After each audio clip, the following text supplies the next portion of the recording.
Abdullah ibn Mubarak, njëri prej të parëve, njëherë ishte në një betejë me persianët. Në dy luftim, po i dilte koha e namazit të ikindis.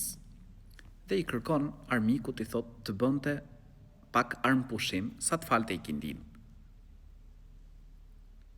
Dhe i merr besën, premtimin.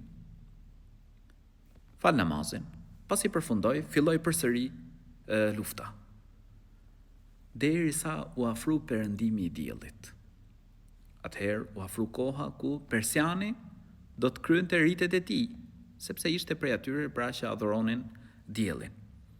Dhe i kërkon besën, i merr besën Abdullah ibn Mubarakut, pra që t'i linte hapësirë. Dhe fillon të kryente ritet e tij, ndërkohë Abdullah ibn Mubarak mendon, sikur ta godiste pra. Dhe bërë një si tip lëvizje, pastaj u spraps. Dhe u ndal. Pas i përfundoi ritet, persiani e pyet. I thot, bëre një lëvizje të dyshimt. Më pas u sprap, sepse Abdullah ibn Mubarak thot po. Me erdhi një ndjenjë, me erdhi një cytje.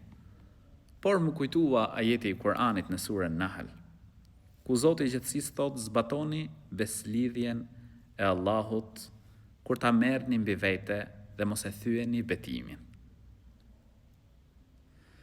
Pra kështu kuptohet prej ajetit. Atëherë persiani i thot, një Zot i cili e qorton të dashmin e tij, prandaj armikut të tij. Pra e qorton, Abdullah ibn Mubarak ishte adhurues i Zotit. E qorton Abdullah ibn Mubarakun mos ta thynte besën, edhe pse pra personi tjetër ishte armik i Zotit, se nuk adhuronte Allahun e lartësuar. Thot, me të vërtetë është Zot madhështor. Dhe pranoi Islamin. Vlla dhe motër, prej cilësive të besimtarëve të vërtetë është se ata e mbajnë premtimin. E mbajnë besën, nuk e thyjnë.